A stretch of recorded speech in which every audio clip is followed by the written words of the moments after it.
Welcome to मार्गदर्शन mathematics. मैं Ashok Kumar. Probability की जो कड़ी चल रही थी उसी में हम आगे बात करेंगे।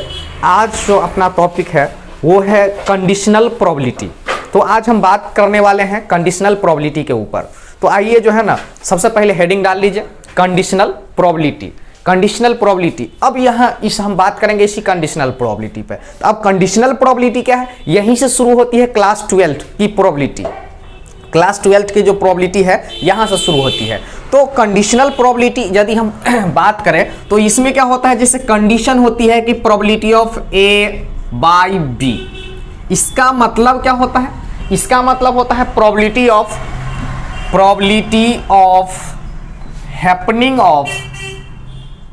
हैपनिंग ऑफ ए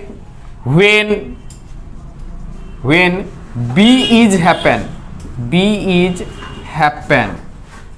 इसका मतलब क्या है, इसका मतलब यह है कि A के होने की प्रोबेबिलिटी हमें चाहिए जबकि B क्या है, B हो चुका है। A की होने की प्रोबेबिलिटी हमें चाहिए जबकि ये B जो है ना, ये क्या है, नीचे वाला ये हो चुका है। इसका जो है ना, ये इसकी प्रोबेबिलिटी क्या है, हो चुकी है। अब हमें इसका प्रोबेबिलिटी चाहिए, A की प्रोबेबिलिटी चाहिए। तो इसको हम यदि ग्राफिकली दिखाना चाहते हैं तो ग्राफिकली दिखाना चाहते हैं तो ये हो जाएगा, ये सेट ए और सेट बी। इसकी जो फेवरेबल इवेंट है ये है M1, M2 और ये है M। ठीक है, तो अब ये क्या कहता है कि probability of B is happen, मतलब बी हो चुका है। बी क्या है, हो चुका है। तो बी हो चुका है तो ये बी वाला पोर्शन। अब बोल रहा है कि ए का होने का प्रोबेबिलिटी। तो आप बता दो, ये जो पोर्शन है ये दोनों का है। अब ए का होने का प्रोबेबिलिटी फाइंड करना है, ए के होने का प्रोबेबिलिटी फाइंड करना है। तो यहां से हम लिख सकते हैं probability of A by B ये इक्वल होती है m डिवाइडेड बाई m2। तो ये m क्या है, m है प्रोबेबिलिटी ऑफ, बोलो, a intersection b divided by m2 क्या है, प्रोबेबिलिटी ऑफ b। इसका मतलब probability of a by B की जो वैल्यू होती है ये इक्वल होती है, probability of a by B की जो वैल्यू होगी ये इक्वल होगी probability of a intersection b divided by probability of b। इसका मतलब क्या होता है, a की होने की प्रोबेबिलिटी जबकि क्या है, b हो चुका है। a की होने की प्रोबेबिलिटी जबकि b क्या है, हो चुका है। इसका मतलब इसको हम लिख सकते हैं probability of a intersection b divided bye b। अब यदि हमें जो है ना, अब हमें यदि यहां से बोले, यहां से हमें बताया जाए कि b by a, probability of b by a, इसका मतलब क्या होगा, इसका मतलब हो जाएगा probability of happening of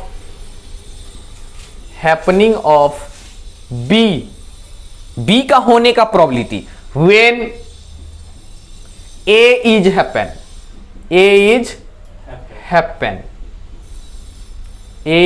happen. ठीक है, जबकि क्या है, ए हो चुका है यहां पे। तो यहां से इसको हम लिखना चाहे, इसको यदि हम ग्राफिकली दिखाना चाहे तो यहां पे क्या हो जाएगा, ए और ये बी, ये सेट ए सेट बी। ठीक है, ये है M1, ये M और ये है M2। ठीक है, अब यदि हम बात करें जो है ना, क्या है, ए हो चुका है, ए क्या है, हो चुका है, जबकि हमें क्या है, बी की प्रोबेबिलिटी चाहिए। तो ये है बी का भी कॉमन पार्ट है, ये क्या है, बी का भी कॉमन पार्ट है। तो यहां से प्रोबेबिलिटी ऑफ बी बाई ए ये बराबर होता है m बाई m1।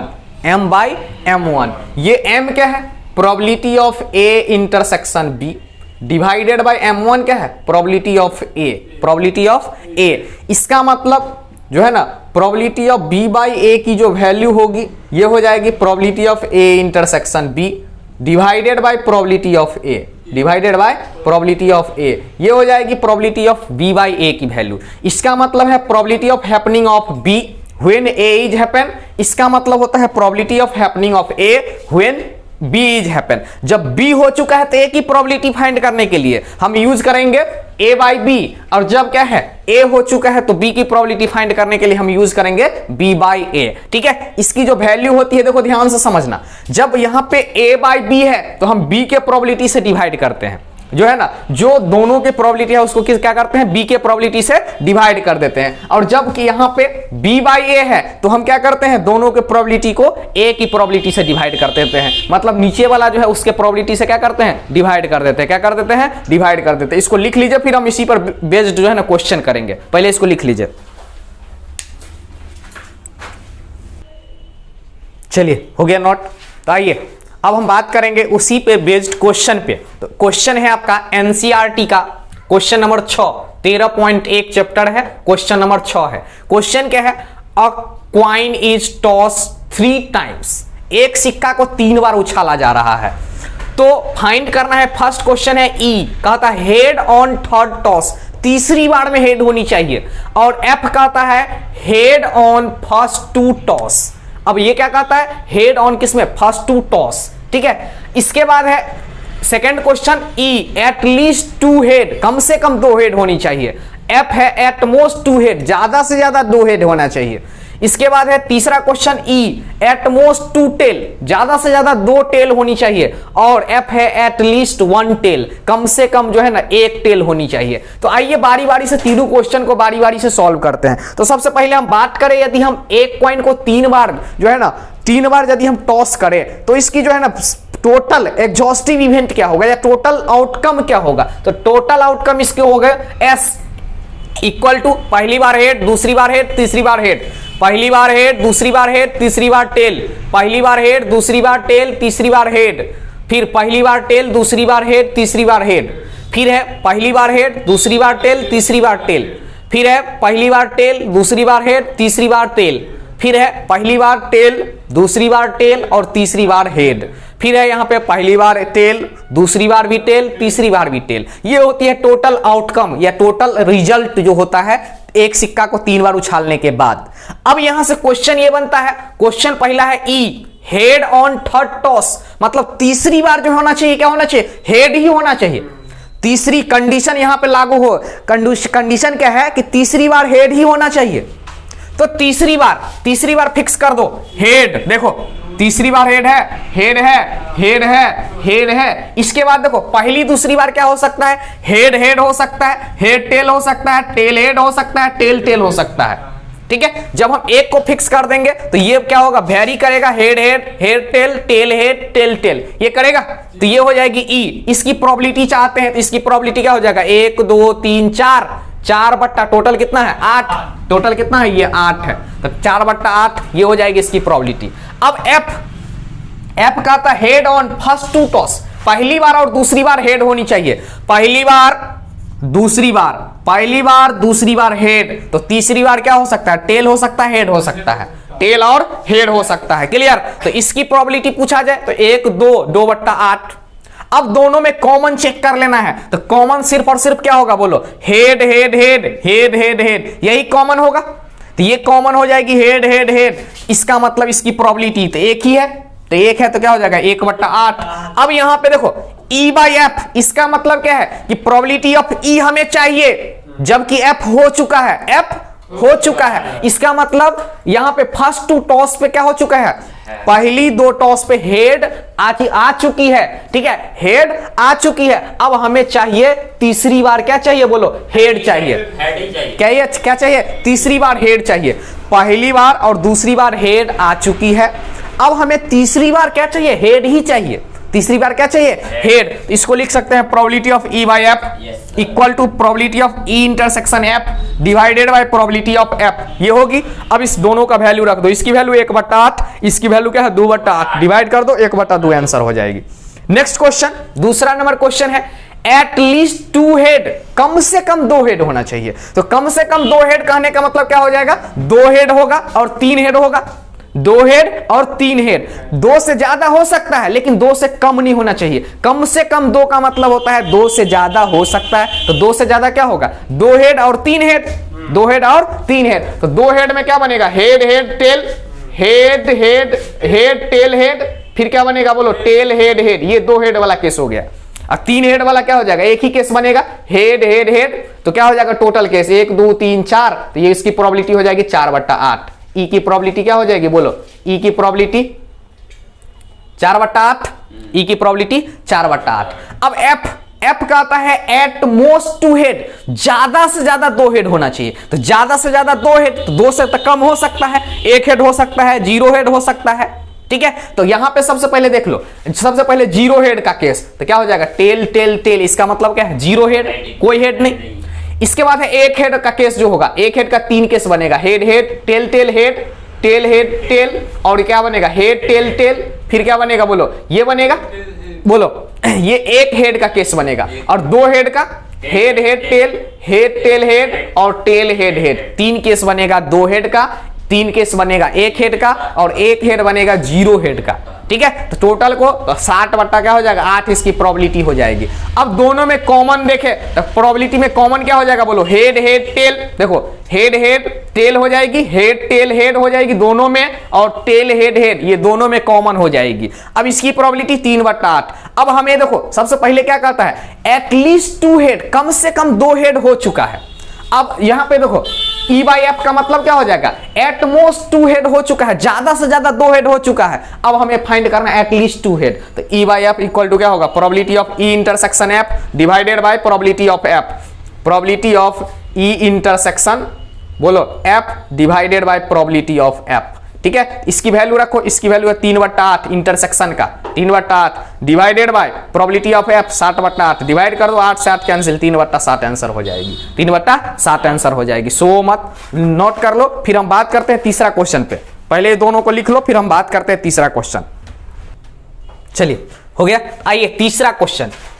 ई कहता है at most 2 tail, at most का मतलब ज्यादा से ज्यादा 2 टेल होना चाहिए, तो ज्यादा से ज्यादा 2, तो 2 से कम हो सकता है, तो 2 से कम हो जाएगा, क्या हो जाएगा बोलो, 1 टेल और 0 टेल। तो 0 टेल का मतलब होता है तीनों हेड होना चाहिए, हेड हेड हेड, इसका मतलब होता है 0 टेल। फिर 1 टेल वाला case, head head tail, head tail head और टेल हेड हेड, ये 1 हेड का केस है, 1 टेल का केस हो गया। अब ज्यादा से ज्यादा 2, तो 2 हेड टेल का क्या हो जाएगा, tail head tail, head tail tail और टेल टेल हेड, ये टोटल केस बनेगा 7, तो इसकी प्रोबेबिलिटी हो जाएगी 60/8। अब ये F कहता है एट लीस्ट 1 टेल, कम से कम 1 टेल, तो कम से कम 1 कहने का मतलब क्या हो जाएगा, 1 टेल होगा, फिर उससे ज्यादा 2 होगा, फिर उससे ज्यादा क्या होगा 3 होगा, तो 1 टेल की केस हो जाएगी 3, tail head head, head tail head और हेड हेड टेल, 3 केस बनेगा 1 टेल का, 3 केस बनेगा 2 टेल का, 2 टेल में क्या हो जाएगा, tail tail head, tail head tail और हेड टेल टेल, ये 2 टेल का कितना केस बनेगा 3, तो 3 और 3 6, और 3 टेल का क्या बनेगा 1 केस बनेगा, टेल टेल टेल, तो ये टोटल 60/8, इसकी भी प्रोबेबिलिटी क्या हो जाएगी 60/8। क्यों, क्योंकि इसकी टोटल केस है 7, इसकी प्रोबेबिलिटी हो जाएगा 60/8। अब ये दोनों में कॉमन देखना है, तो कॉमन क्या हो जाएगा, 1 टेल वाला जितना केस है वो भी कॉमन होगा, 2 टेल का केस है वो भी कॉमन हो जाएगा, तो 1 टेल और 2 टेल का केस कॉमन हो जाएगा, तो 1 टेल की कितनी केस है 3, और 2 टेल के कितनी केस है 3, तो क्या हो जाएगी टोटल 6। इसका मतलब 1 टेल का हो जाएगा कॉमन, तो हेड टेल हेड हेड, फिर हेड टेल हेड, फिर होगा हेड हेड टेल, ये 1 टेल वाला जो कॉमन है, फिर 2 टेल वाला कॉमन होगा, तो tail tail head, tail head tail, head tail tail, तो क्या हो जाएगा 3 और 3 6, तो 6/8 इसकी प्रोबेबिलिटी हो जाएगी। अब यहां से E/F, तो क्या हो जाएगी probability of E intersection F divided by probability of F, तो क्या हो जाएगा 6/8 डिवाइडेड बाय 60/8, 6/7 आंसर हो जाएगा, क्या हो जाएगा 6/7 क्या हो जाएगी आंसर हो जाएगी। क्लियर, इसको नोट कर लीजिए, हम फिर बढ़ते हैं नेक्स्ट क्वेश्चन की ओर। हो गया, चलिए नेक्स्ट क्वेश्चन है क्वेश्चन नंबर 9, एनसीईआरटी 13.1 का ही क्वेश्चन नंबर 9 है। क्वेश्चन क्या कहती है समझ लीजिए, कहता है mother father and son line up at a random for a family picture, मतलब फैमिली पिक्चर के लिए तीनों क्या कर रही है जो है ना, एक लाइन पर खड़ी हो रही है, जो है ना ये लाइन है, इस लाइन पर फैमिली पिक्चर के लिए तीनों जो है ना बारी बारी से क्या होती है, मदर फादर और सन तीनों क्या होता है एक साथ खड़ा होता है। अब यहां पे यदि मान लो खड़ा होगा तो होगा क्या टोटल केस, टोटल केस क्या बन सकता है, पहले मदर फिर क्या हो सकता है वो दो पहले मदर हो जाएगा, मदर को फिक्स कर दो तो क्या हो जाएगा, यहां फादर हो सकता है, यहां सन हो सकता है, या यहां सन हो सकता है, यहां फादर हो सकता है। तो दो केस बन जाएगा, मदर को फिक्स करें तो फादर सन, या क्या हो जाएगा बोलो, सन फादर। दो केस बनेगा, बोलो हाँ या ना। यदि हम पहले फादर को लेते हैं, फादर को लेंगे तो क्या हो जाएगा, मदर सन, या क्या हो जाएगा, सन मदर। ठीक है, तो फादर को यदि फिक्स करें तो क्या हो जाएगा, सन मदर हो जाएगा, या बोलो मदर सन हो जाएगा। दो केस इसके लिए बनेगा। अब मान लो पहले हम सन को लेते हैं, तो सन को लेंगे तो क्या हो जाएगा, फादर मदर, या मदर मदर फादर। ये सन को फिक्स करने पर, सन को यदि फिक्स कर देते हैं तो क्या हो जाएगा, फादर मदर, या बोलो मदर फादर। इसके लिए दो केस बनेगा, तो क्या हो जाएगा, 3 दूना 6 केस टोटल बन जाएगा। इसका मतलब टोटल केस बनेगा 6।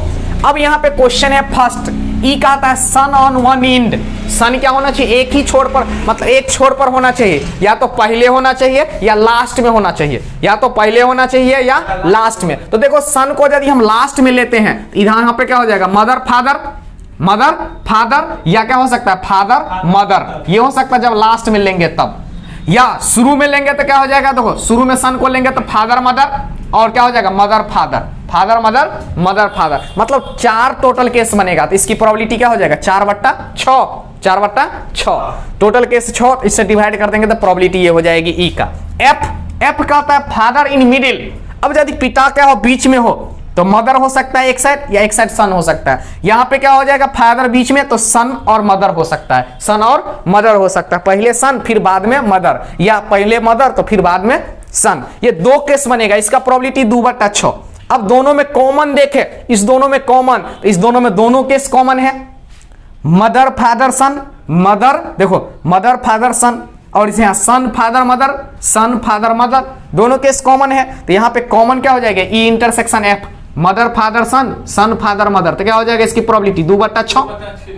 अब यहां से देखो probability of E by F, इसका मतलब क्या होता है, probability of E intersection F divided bye F, probability of E intersection F divided bye F. तो क्या हो जाएगा, 2/6 को 2/6 से डिवाइड कर दे तो क्या बन जाएगी वैल्यू, 1। क्या हो जाएगी, 1। तो इसकी प्रोबेबिलिटी हो जाएगी 1। तो आज के लिए इतना ही, फिर हम बात करेंगे नेक्स्ट क्लास में। क्लियर? तो नोट कर लीजिए, फिर हम जो है ना बात करते हैं नेक्स्ट क्वेश्चन। नोट कर लीजिए। चलिए हो गया नोट। तो अब जो है ना आगे हम बढ़ते हैं। प्रोबेबिलिटी में जो शुरू किए थे चैप्टर कंडीशनल प्रोबेबिलिटी, उसमें हम कुछ क्वेश्चन करवाए थे, उसके बाद बोले थे क्वेश्चन बना करके लाने के लिए। तो आज हम देखेंगे एक और क्वेश्चन, उसके बाद हम फिर आगे बढ़ेंगे मल्टीप्लिकेशन थ्योरम की ओर।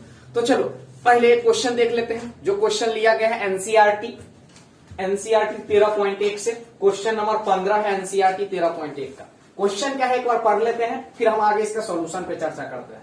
क्वेश्चन है, consider the experiment of following और डाइज इफ मल्टीपल ऑफ 3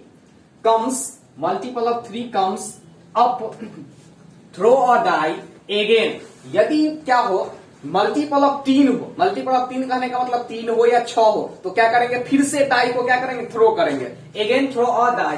ठीक है, इसके बाद है if any other numbers comes toss और क्वाइन। अब यदि दूसरा कोई संख्या आती है 3 और 6 के अलावा, तब हम एक सिक्का को उछालेंगे। तब क्या करेंगे, एक सिक्का को उछालेंगे।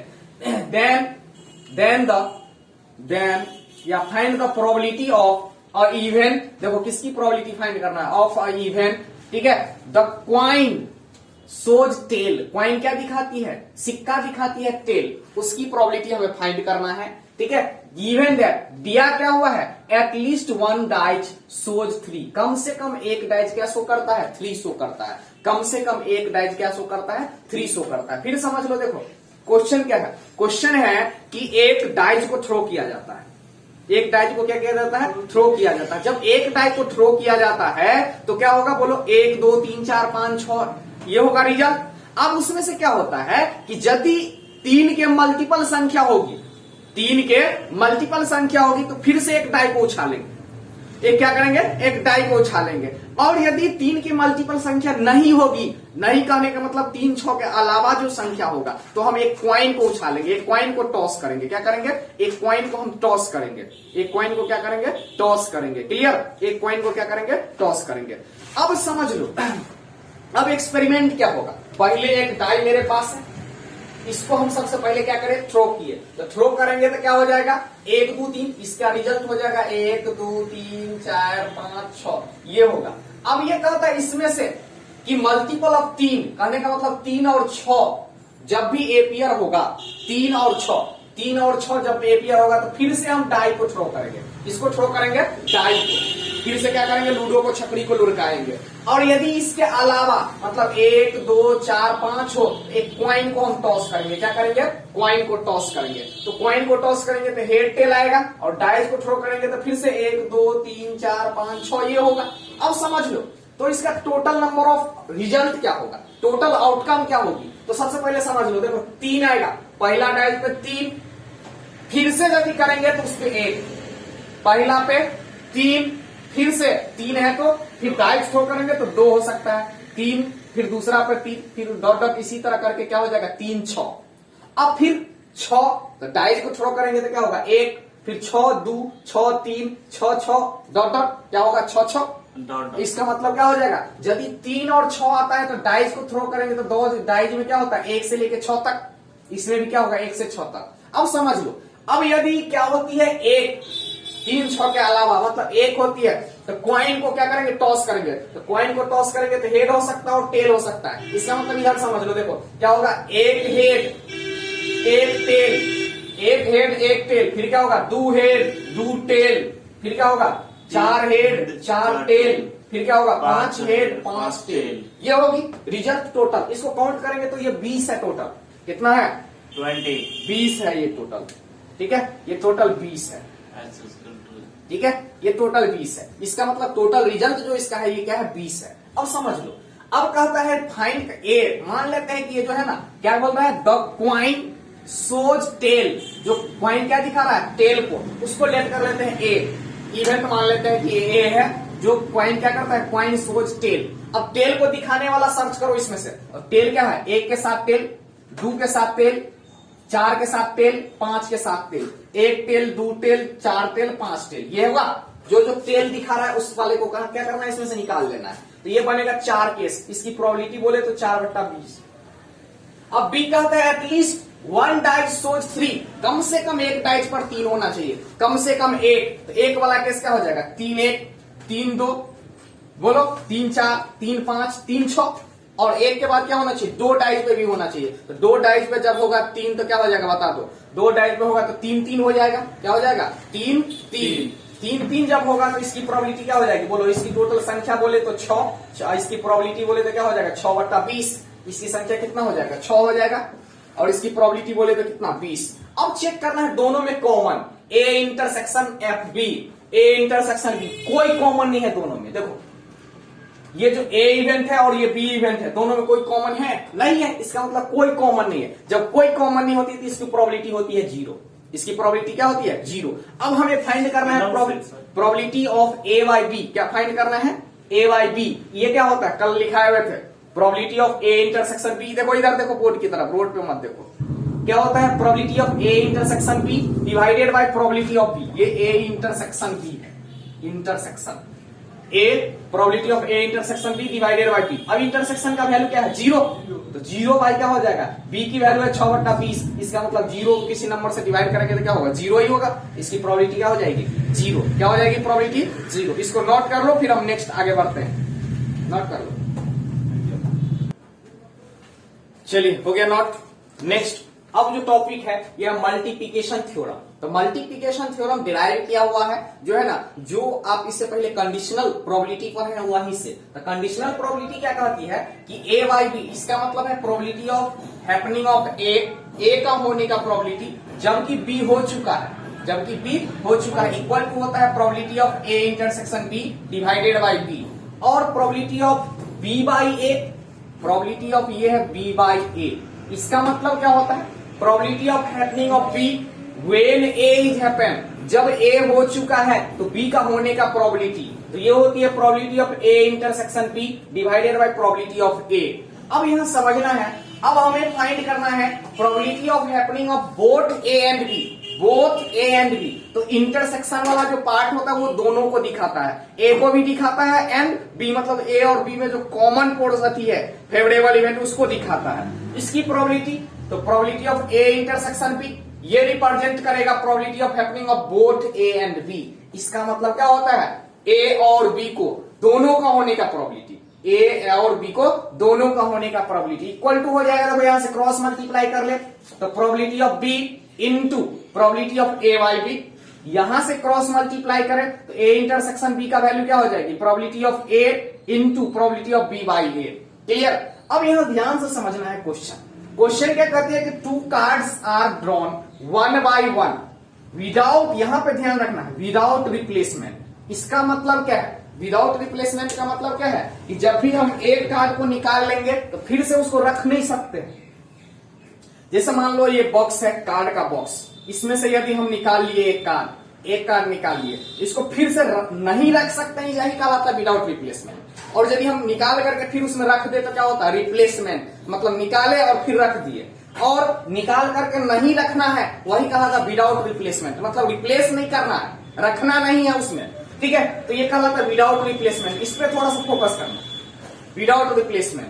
Then find the probability of both are king का, तब हमें फाइंड करना है दोनों किंग होना चाहिए। पहला कार्ड भी किंग, जो पहला निकाले है वो भी किंग, और उसको हम रखे हुए हैं किंग को, फिर से निकालेंगे तो किंग होना चाहिए, फिर से निकालेंगे तो क्या हो जाएगा, किंग। अब आ जाओ क्वेश्चन समझ लो। अब इसका मतलब क्या है, पहला किंग एंड मतलब इंटरसेक्शन, दूसरा भी किंग होना चाहिए, दूसरा भी क्या होना चाहिए, किंग होना चाहिए। अब पहले देखो, पहला ये होता है प्रोबेबिलिटी ऑफ K1, इसका मतलब क्या है, पहला कार्ड किंग है, पहला कार्ड कौन सी है, किंग। अब जब फर्स्ट कार्ड किंग निकल जाए तो सेकेंड कार्ड किंग निकालने का प्रोबेबिलिटी, इसका मतलब क्या होता है, इसका मतलब होता है प्रोबेबिलिटी ऑफ जो है ना K2, मतलब सेकेंड कार्ड कौन क्या होना चाहिए, किंग, जबकि फर्स्ट कार्ड निकल चुका है, फर्स्ट कार्ड क्या हो गया, निकल चुका है। तो यहां देखो प्रोबेबिलिटी ऑफ K1, इसका मतलब फर्स्ट कार्ड की प्रोबेबिलिटी, जब फर्स्ट कार्ड निकल गया है तो सेकेंड कार्ड निकालने की प्रोबेबिलिटी क्या होगी। इसका मतलब क्या होता है, जब फर्स्ट निकल चुका है तो सेकेंड निकालने की प्रोबेबिलिटी। तो बताओ टोटल कार्ड कितना होता है किंग का, किंग का कार्ड 4 होता है और टोटल होता है 52। तो पहला किंग कार्ड का प्रोबेबिलिटी क्या हो जाएगा, 4/52, सिंपल है। अब मान लो एक कार्ड जब निकल गया ये वो किंग, तो टोटल किंग कितना बचा, टोटल कार्ड टोटल 3 कैसे बचा, टोटल 51 बचा ना, किंग की संख्या 3 और टोटल कार्ड बचा 51। अब जो नेक्स्ट जो निकलेगा वो 3 वो किंग में से निकलेगा, नेक्स्ट कार्ड जो निकालेंगे वो 3 वो में से निकालेंगे, उसकी प्रोबेबिलिटी क्या हो जाएगा, 3 बट्टा बचा हुआ 51, 3/51, इसको गुना कर लेंगे तो आंसर आ जाएगा, इसको मल्टीप्लाई कर लेंगे तो क्या आ जाएगा, इसकी प्रोबेबिलिटी आ जाएगी। क्लियर। अब देखो ध्यान से समझो, अब ये तो मान लीजिए सिर्फ 2 इवेंट के लिए था, कितना इवेंट के लिए, ये था 2 इवेंट के लिए। अब मेरे पास 2 या 2 से ज्यादा इवेंट गिवन हो, उसकी मल्टीप्लीकेशन थ्योरम निकालना हो तो कैसे सॉल्व करेंगे। 2 या 2 से ज्यादा इवेंट दिया हो, ये सिर्फ 2 के लिए था कि ए हो और बी हो, तब अब मान लो हमको 2 से ज्यादा दिया हुआ है, जब मेरे पास 4 कार्ड का बात करें तब क्या होगा, मेरे पास 5 कार्ड का बात करें तब क्या होगा। तो आओ देखो उसके लिए जो है ना, जब 1 से ज्यादा इवेंट दिया हुआ, 1 से ज्यादा इवेंट दिया हुआ है, देखो ध्यान से। अब समझिए यहां पे प्रोबेबिलिटी ऑफ,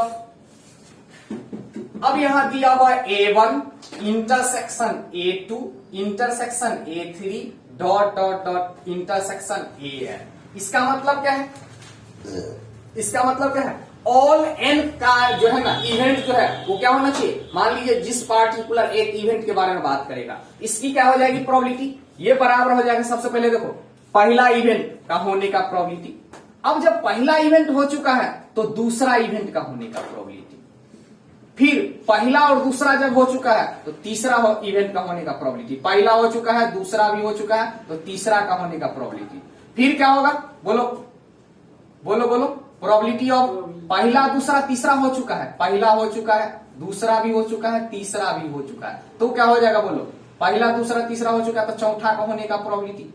इसी तरह यदि हम डॉट डॉट डॉट बात करें, अब nवां इवेंट का, तो nवां इवेंट का प्रोबेबिलिटी हमें फाइंड करना है, जबकि हमें क्या क्या चुका है, ए पहला हो चुका है दूसरा हो चुका है तीसरा हो चुका है डॉट डॉट डॉट AN-1 ये इवेंट हो चुका है, ठीक है। एक से लेकर के N-1 तक जब हो चुका है तो nवां इवेंट का होने का प्रोबेबिलिटी। अब इस पे क्वेश्चन कैसे बनता है, देखो यहां पे ध्यान से, इसको पहले अच्छा से लिख लेना, ये है n इवेंट के लिए, ठीक है, जब n इवेंट दिया हो पूरा कंप्लीटली विजिबल है, देख लो यस सर। पूरा जो। चलो अब यहां पे कहता है फोर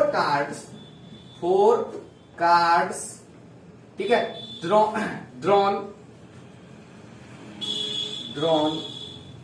एट रैंडम, ठीक है, from 52 playing cards one by one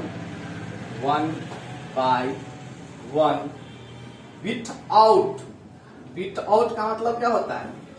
without का मतलब विदाउट रिप्लेसमेंट, मतलब रिप्लेसमेंट के बिना, without replacement. Then find the probability of all four cards are king cards।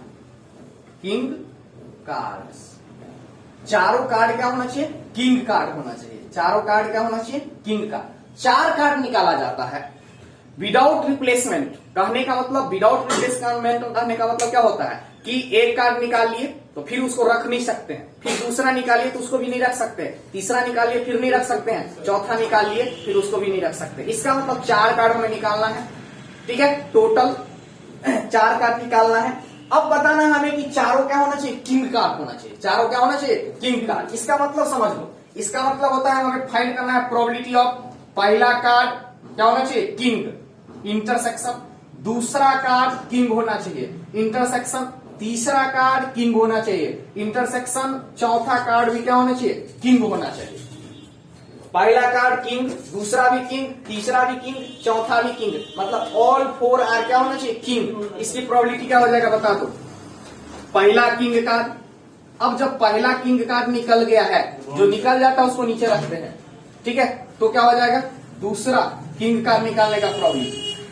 फिर क्या हो जाएगा? जब पहला और दूसरा किंग निकल चुका है तो तीसरा किंग निकालने का प्रोबेबिलिटी। फिर क्या होगा बोलो?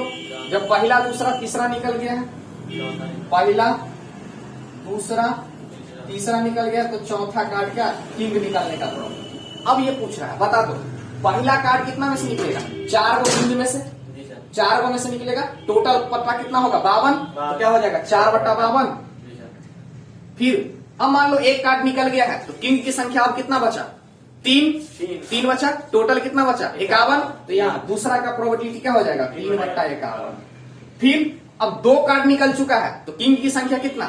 2 और टोटल की संख्या 50। तो यहाँ पे इसके लिए क्या हो जाएगा? 2/50। अब 3 किंग निकल चुका है तो एक ही किंग बचा हुआ है, एक किंग बचा हुआ, उसकी प्रोबेबिलिटी क्या हो जाएगा? 1/49। इसको मल्टीप्लाई कर लेना, आंसर आ जाएगा। इसको मल्टीप्लाई कर लेना, आंसर आ जाएगा। नोट कर लीजिए।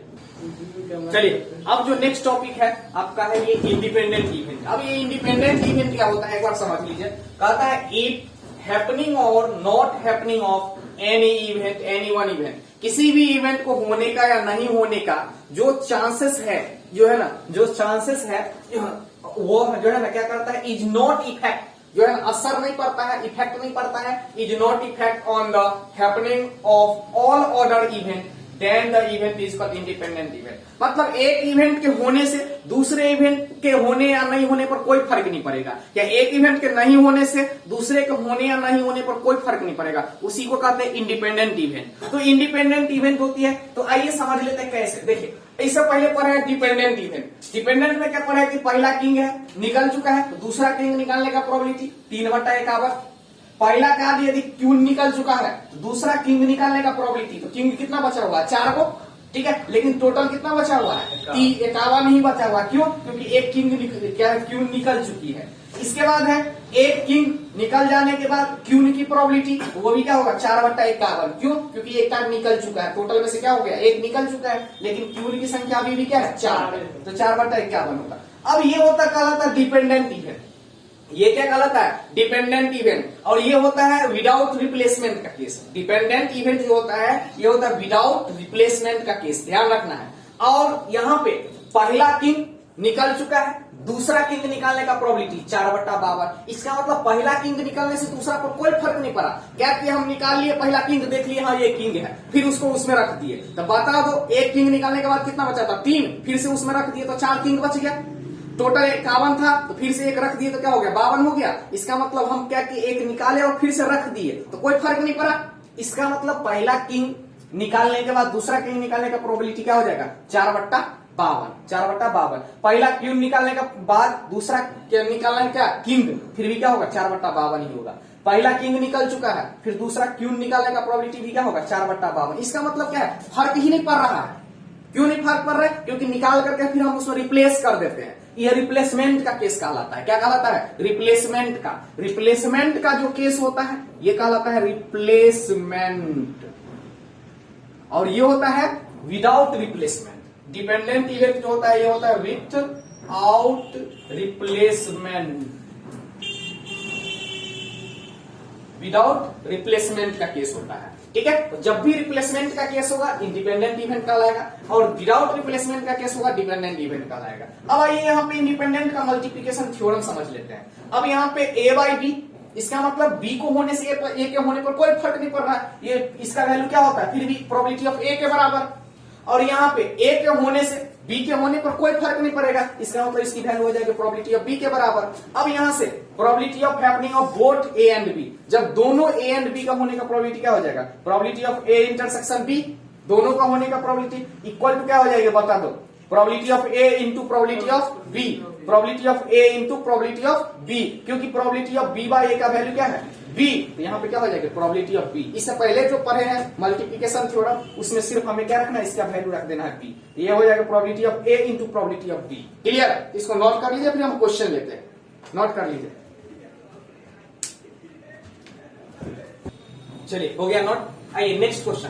कहता है 2 cards are drawn at random from 52 playing cards 1 by 1 with replacement. यहाँ ध्यान दीजिएगा, यहाँ पे विथ रिप्लेसमेंट लिखा हुआ है, मतलब एक कार्ड निकालने के बाद फिर उसको क्या करेंगे, रिप्लेस कर देंगे, ठीक है। Then find the probability of both, ठीक है, both card are king card. क्या होना चाहिए, बोथ होना चाहिए, दोनों कार्ड क्या होना चाहिए, किंग होना चाहिए। इसका मतलब पहला कार्ड भी किंग एंड दूसरा कार्ड भी किंग, तो क्या हो जाएगा, probability of K1 into probability of K2, मतलब पहला कार्ड का प्रोबेबिलिटी किंग निकालने का और दूसरा कार्ड किंग निकालने का प्रोबेबिलिटी। तो ये हो जाएगा, देखो क्या है, पहला कार्ड निकलने से दूसरा को कोई फर्क नहीं पड़ेगा। पहले की प्रोबेबिलिटी 4/52, तो दूसरा का भी प्रोबेबिलिटी क्या हो जाएगा 4/52, क्योंकि निकाल करके हम फिर रख देंगे तो ये भी क्या हो जाएगा 4 किंग, तो 4 में से निकलेगा तो क्या हो जाएगा 4/52। अब मान लीजिए एन इवेंट के लिए बात करें, A1 intersection A2 intersection A3 dot dot dot intersection AN। जब 2 से ज्यादा इवेंट के लिए बात करें तो ये भी क्या हो जाएगा, probability of A1 into probability of A2 into probability of A3 dot dot dot क्या हो जाएगा इंटू प्रोबेबिलिटी ऑफ AN। अब यहां से इस पे यदि मान लीजिए क्वेश्चन यहां से, अब ये कहता है 4 card are drawn from 52 playing card with replacement. 4 card निकाला जाता है 52 पट्टा में से, लेकिन क्या है यहाँ पे विथ रिप्लेसमेंट है। Find the probability of all 4 are king card. चारों क्या होना चाहिए, किंग कार्ड होना चाहिए। इसका मतलब पहला किंग और दूसरा भी किंग और तीसरा भी किंग और चौथा भी क्या होना चाहिए, किंग होना चाहिए। ऑल 4 किंग होना चाहिए। तो पहला हो जाएगा किंग का प्रोबेबिलिटी, फिर दूसरा K2, फिर K3, फिर क्या हो जाएगा प्रोबेबिलिटी ऑफ K4।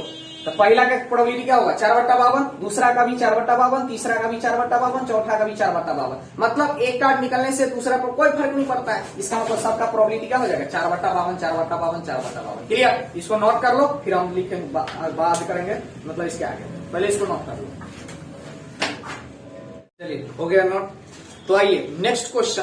कल जो इंडिपेंडेंट इवेंट पढ़े थे उसी पर जो है ना बेस्ड क्वेश्चन, तो हम बात करेंगे जो इंडिपेंडेंट इवेंट पर बेस्ड क्वेश्चन है उसका। आइए एनसीईआरटी से लिया गया क्वेश्चन है, NCERT 13.2 question number 4। Question number 4 क्या है कि a fair coin and unbiased die are toss. क्या किया जाता है, एक कॉइन को और एक अनवाइस्ड डाई को टॉस किया जाता है, टॉस किया जाता है, ठीक है। इसके बाद कहता है A B the event head appear on the coin. अब ए दिखाती है कि हेड होनी चाहिए कॉइन पे, हेड होनी चाहिए कॉइन पे, and B be the event 3 on the die, और क्या होना चाहिए, बी जो इवेंट है वो 3 होना चाहिए डाइज पर, डाइज पर क्या होना चाहिए 3 होना चाहिए। अब कहता है check whether A and B are independent event और नॉट। अब हमें चेक करना है कि ए और बी जो है इंडिपेंडेंट इवेंट है या नहीं है। ए एंड बी क्या है, इंडिपेंडेंट इवेंट है या नहीं है। तो आइए सबसे पहले हम जानते हैं कि यहां पे कि यदि हम एक डाइस को और एक क्वाइन को यदि हम टॉस करेंगे तो रिजल्ट क्या होगा, आउटकम क्या आएगी। तो आउटकम यहां से हम बात करें तो एस, इसकी जो वैल्यू है क्या हो सकता है, क्वाइन पे क्या होगा, हेड या टेल, और डाइस पे 1 2 3 4 5 6, ठीक है, ऐसे होगा। तो बताइए यहां से क्या हो जाएगा, क्वाइन पर हेड बताइए और डाइस पर 1, क्वाइन पर हेड, फिर क्या होगा 2 डाइस पर, फिर क्वाइन पर हेड डाइस पर 3 डॉट डॉट, इसी तरह क्या होगा बोलिए, क्वाइन पर हेड और डाइस पर क्या हो जाएगा 6। इसी तरह क्वाइन पर टेल डाइस पर 1, क्वाइन पर टेल डाइस पर 2, क्वाइन पर टेल डाइस पर 3 डॉट डॉट, इसी तरह क्वाइन पर होगा टेल तो डाइस पर क्या होगा बोलो 6 होगा, ठीक है 6 हो जाएगी। अब समझ लो, क्योंकि जो है ना क्वाइन पे क्या हो सकता है, या तो हेड हो सकती है या टेल हो सकता है, और डाइस पे बात करें तो डाइस पे क्या हो सकता है 1 2 3 4 5 6 ये हो सकता है। अब यदि हम बात करें तो यही रिजल्ट होगा, हेड के साथ 1 2 3 4 5 6 होगा, फिर टेल के साथ 1 2 3 4 5 6 होगा। तो टोटल रिजल्ट के बारे में हम बात करें तो ये क्या हो जाएगा 12 हो जाएगा। टोटल रिजल्ट कितना हो जाएगा 12, टोटल रिजल्ट 12 हो जाएगी, और कम जो होगी 12 होगी। अब यहाँ पे एक गिवन है कि ए क्या है, event of head appear on the coin. Coin पे क्या होना चाहिए, हेड होना चाहिए, क्वाइन पे क्या होनी चाहिए हेड। अब क्वाइन पे देखो, इसमें हेड इसमें भी है, इसमें भी है, इसमें भी है, इसमें भी है, ये सारा केस हो जाएगा। तो ये सारा केस क्या हो जाएगा बोलो, ए, इवेंट ए को शो करेगा, इसको दिखाएगा इवेंट ए को। क्यों, क्योंकि यहाँ पे हेड क्या है, क्वाइन पे हेड, ठीक है। लेकिन ए के बारे में भी क्या बोला गया है कि क्या होना चाहिए, head appear on the coin, coin पे हेड होना चाहिए। जहां भी क्वाइन पे हेड है उसको क्या करेंगे, यहां से लिख लेंगे। लिखने के बाद समझिए, अब यहाँ पे इसकी प्रोबेबिलिटी, ए इसकी संख्या कितना है 6, तो प्रोबेबिलिटी क्या हो जाएगा 6/12 मतलब 1/2। अब यहाँ पे बात करें बी की, तो बी का आती है 3 ऑन द डाइज पे होना चाहिए 3। तो देखो 2 ही बार 3 है, हेड 3 और टेल 3, 2 बार है, तो यहां से क्या हो जाएगा हेड 3 और टेल 3। इसकी प्रोबेबिलिटी तो 1/6 हो जाएगी, इसकी प्रोबेबिलिटी क्या हो जाएगी 1/6। अब यहाँ पे दोनों का कॉमन बात करें, ए और बी में कॉमन इंटरसेक्शन का बात करें, इंटरसेक्शन क्या हो जाएगी, हेड 3 और हेड 3 दोनों क्या है, दोनों में है, ए में भी है और बी में भी है, तो दोनों में कॉमन क्या हो जाएगा हेड 3, तो हेड 3 क्या हो जाएगी कॉमन। इसकी संख्या 1, इसकी प्रोबेबिलिटी क्या हो जाएगा 1/12, तो क्या हो जाएगा 1/12, इसकी प्रोबेबिलिटी हो जाएगी। अब यहां से हम बात करें तो probability of A intersection B का वैल्यू कितना 1/12, और यहां से probability of A into probability of B बात करें तो क्या होगा 1/2 गुने 1/6 मतलब 1/12 हो जाएगी। अब ध्यान से देखें तो probability of A intersection B का value 1/12, probability of A into probability of B का वैल्यू क्या है 1/12। तो यहां से क्या लिख सकते हैं बता दो, probability of A intersection B बराबर हो जाएगा probability of A into probability of B. अब ये बराबर कब होता है, जब A and B independent event होती है। ए एंड बी क्या होती है, इंडिपेंडेंट इवेंट। कल इससे पहले हम लिखा चुके थे कि जब A and B independent event होता है तो probability of A intersection B की value probability of A into probability of B. तो इसका रिवर्स क्या हो जाएगा कि यदि probability of A intersection B बराबर है probability of A into probability of B, तो क्या हो जाएगी ए एंड बी कहलाएगा इंडिपेंडेंट इवेंट। क्या कहलाएगा, इंडिपेंडेंट इवेंट। नोट कर लीजिए, फिर हम बात करेंगे नेक्स्ट क्वेश्चन पे। जल्दी आवाज नहीं कीजिएगा। नेक्स्ट क्वेश्चन है आपका क्वेश्चन नंबर 13। ये भी इंडिपेंडेंट इवेंट पे बेस्ड क्वेश्चन है। तो सबसे पहले तो इंडिपेंडेंट इवेंट क्या होती है, तो पहले बता चुके हैं कि इंडिपेंडेंट इवेंट क्या होता है, उसी पे बेस्ड जो है ना क्वेश्चन है। क्वेश्चन नंबर 13 कहती है 2 balls are drawn at random with replacement. यहां पे फोकस करना है, यहां पे क्या है विथ रिप्लेसमेंट। रिप्लेसमेंट का मतलब है कि बॉल निकालने के बाद फिर क्या करते हैं उसको रिप्लेस कर देते हैं। तो ये क्या है replacement from the box containing 10 क्या है ब्लैक बॉल है और 8 रेड बॉल है, ठीक है। फाइंड द प्रोबेबिलिटी दैट, यहां पे बोथ बॉल्स आर रेड होना चाहिए। यहां पे कहता है first ball is black and second is red, third है one of them is black and other is red. अब क्वेश्चन समझ लो, क्वेश्चन क्या है कि एक मान लो बैग है, इस बैग में टोटल बॉल बोलो 10 है, 10 बॉल है ब्लैक, 8 है रेड। तो टोटल बॉल की संख्या हमसे पूछा जाए तो क्या हो जाएगा? टोटल बॉल्स कितना हो जाएगा? 18 हो जाएगा।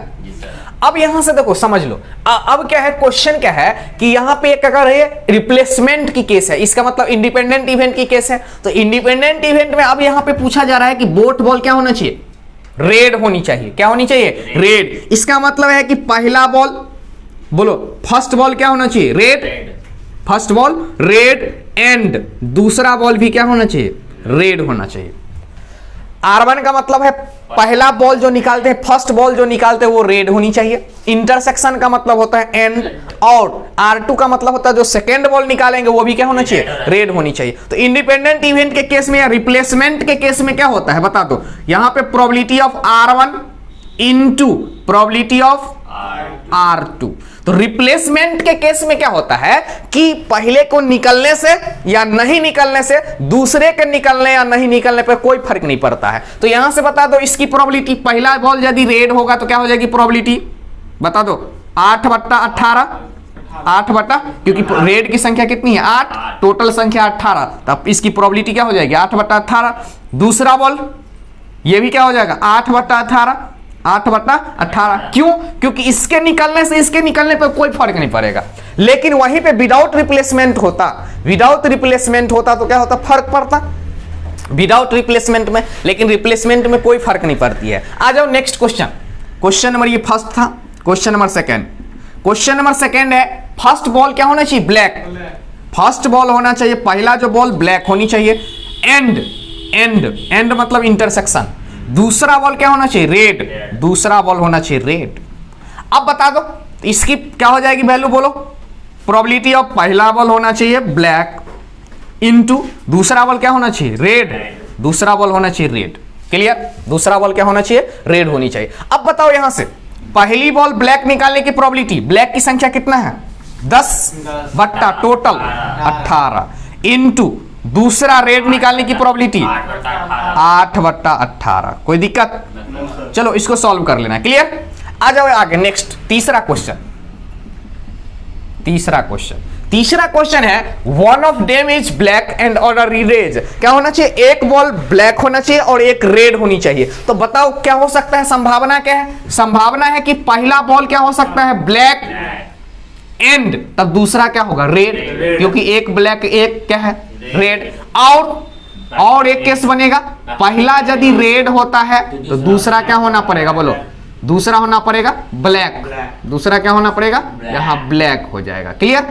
आ जाओ अब यहां समझ लो इसकी वैल्यू क्या हो जाएगी? प्रोबेबिलिटी ऑफ पहला बॉल ब्लैक इनटू दूसरा बॉल क्या होना चाहिए? रेड, प्लस बोलो पहला बॉल रेड इनटू बोलो दूसरा बॉल क्या होना चाहिए? ब्लैक। कोई दिक्कत? अब वैल्यू रख दो। पहला बॉल ब्लैक निकलने का प्रोबेबिलिटी क्या हो जाए? ब्लैक की संख्या 10, तो 10/18 इनटू दूसरा रेड 8/18 प्लस बोलो पहला रेड 8/18 इनटू दूसरा 10/18। कोई दिक्कत? इसको कर लोगे सॉल्व? तो ये हो जाएगा 2 टाइम्स कितना? बोलो 18 दाहिने 180/18 का स्क्वायर, और इसको सिंप्लीफाई कर लेना। क्लियर? तो नोट कर लो, फिर हम बढ़ेंगे नेक्स्ट क्वेश्चन की ओर। चलिए नेक्स्ट क्वेश्चन, ये इंपॉर्टेंट क्वेश्चन है, बोर्ड में कई बार पूछा हुआ है, बिहार बोर्ड में। तो आइए जानते हैं कि क्वेश्चन क्या है। क्वेश्चन है क्वेश्चन नंबर 14, एनसीईआरटी 13.2 का ही है। इसको बीबीआई इसीलिए बोले हैं क्योंकि कई बार ये पूछा हुआ क्वेश्चन है। तो आइए जो है ना क्वेश्चन पढ़ लेते हैं। Probability of solving a specific problem. कोई एक प्रॉब्लम है जिसको कहते हैं स्पेसिफिक प्रॉब्लम, स्पेसिफिक प्रॉब्लम, ठीक है। Independently by A and B, दो आदमी है, ए है और बी है, जो दोनों क्या करता है? अलग अलग इंडिपेंडेंटली क्या करता है? प्रॉब्लम को सॉल्व करता है। इंडिपेंडेंटली क्या करता है? प्रॉब्लम को सॉल्व करता है। R 1/2 प्रॉब्लम को सॉल्व करने की प्रोबेबिलिटी ए की जो है ये 1/2 है, एंड जो है ना बी की कितनी है? 1/3, तो बी की प्रोबेबिलिटी है 1/3। क्लियर? अब ये कहता है if both try to solve the problem independently find the probability that. अब हमें प्रोबेबिलिटी बताना है। First to problem is solve, problem solve हो जाता है, लेकिन ये पता नहीं है कौन सॉल्व किया, ए सॉल्व किया कि बी सॉल्व किया, कि ठीक है अलग अलग कर रहा है, मिलकर तो सॉल्व कर नहीं सकता है, तो अलग अलग कर रहा है, मतलब ए सॉल्व किया कि बी सॉल्व किया पता ही नहीं चला, लेकिन प्रॉब्लम सॉल्व हो गया। अब दूसरा क्वेश्चन है exactly one of them solve problem, कोई एक आदमी सॉल्व किया, ए सॉल्व किया तो बी ने किया होगा, बी सॉल्व किया होगा तो ए ने किया होगा। तो आइए समझ लेते हैं, हम मेरे पास है क्या, ए का सॉल्व करने का प्रोबेबिलिटी 1/2, ठीक है, बी को सॉल्व करने का प्रोबेबिलिटी, बी जो है ना सॉल्व कर रहा है उसका प्रोबेबिलिटी 1/3, ठीक है। अब बता दो यहां पे ए को सॉल्व नहीं करने का प्रोबेबिलिटी क्या हो जाएगा, बता दो, 1 माइनस प्रोबेबिलिटी ऑफ सॉल्व करने का प्रोबेबिलिटी, ठीक है, तो क्या हो जाएगा बोलो, 1 माइनस 1/2, मतलब 1/2 ही होगा।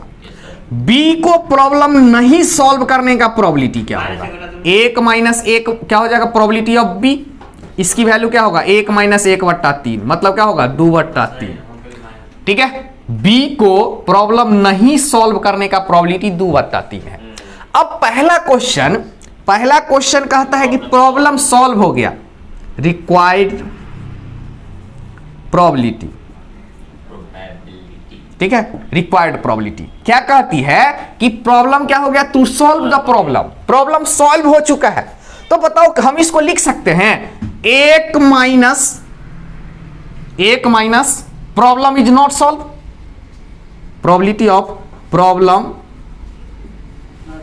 नॉट सॉल्व,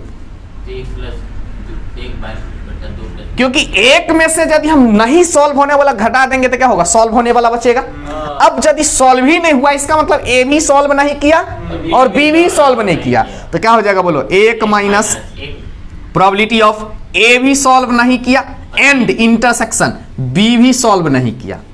अब इसका बोलो इंडिपेंडेंट इवेंट है, तो probability of A not into probability of B dash, ठीक है। तो यहां से क्या हो जाएगा 1 माइनस इसकी प्रोबेबिलिटी नहीं करने का 1/2, इसकी 2/3, तो क्या हो जाएगा 6 में से 2 गया 4/6 मतलब 2/3, 2/3, ठीक है, 2/3 क्लियर। देख लीजिए विजिबल है, विजिबल है, विजिबल है, विजिबल है, क्या हो जाएगा इसकी वैल्यू 2/3 क्लियर। यहां पे फिर समझ लीजिए, अब यहां पे क्वेश्चन है कि टू सॉल्व द प्रॉब्लम या problem is solve, problem solve हो जाती है लेकिन पता नहीं है कि ए सॉल्व किया कि बी सॉल्व किया, ये पता नहीं है। जब पता नहीं होता है तो हम क्या लिखेंगे बोलो, तो रिक्वायर्ड प्रोबेबिलिटी इसकी क्या हो जाएगी 1 माइनस, ये लिख सकते हैं प्रॉब्लम इज नॉट सॉल्व, हमें सॉल्व का पूछ रहा है, 1 में से माइनस कर दे नॉट सॉल्व का। अब इसका मतलब क्या है कि जब प्रॉब्लम सॉल्व नहीं हुआ तो ए भी सॉल्व नहीं किया होगा और बी भी नहीं सॉल्व किया होगा। तो बताइए ए जब नहीं सॉल्व किया बी भी नहीं सॉल्व किया तो इसका मतलब प्रॉब्लम सॉल्व ही नहीं हुआ, तो हम इसको लिख दे 1 minus problem is not solve. तो क्या हो जाएगा 1 माइनस ए सॉल्व नहीं किया, इंटरसेक्शन बी भी सॉल्व नहीं किया, तो क्या हो जाएगा बोलो 1 minus probability of A not, मतलब ए सॉल्व नहीं करने का प्रोबेबिलिटी और बी को बी सॉल्व नहीं करने का प्रोबेबिलिटी, ये हो जाएगा प्रोबेबिलिटी ऑफ बी डैश। अब दोनों का वैल्यू रख दो, आंसर क्लियर। आ जाओ next question, next second question, second है एग्जैक्टली वन ऑफ देम, जो है ना exactly one of them solve the problem. इसकी रिक्वायर्ड प्रोबेबिलिटी क्या हो जाएगी, सेकंड का रिक्वायर्ड प्रोबेबिलिटी बताओ, one of them, exactly one of them मतलब दोनों में से एक सॉल्व किया, एक क्या होगा, एक सॉल्व करेगा एक सॉल्व नहीं करेगा। तो देखो यहां ध्यान से, ए मान लो प्रोबेबिलिटी ऑफ ए सॉल्व कर रहा है तो बी क्या करेगा, एंड बी सॉल्व नहीं करेगा। और क्या हो सकता है कि यदि मान लो ए सॉल्व नहीं कर रहा है तो क्या करेगा, बी सॉल्व करेगा।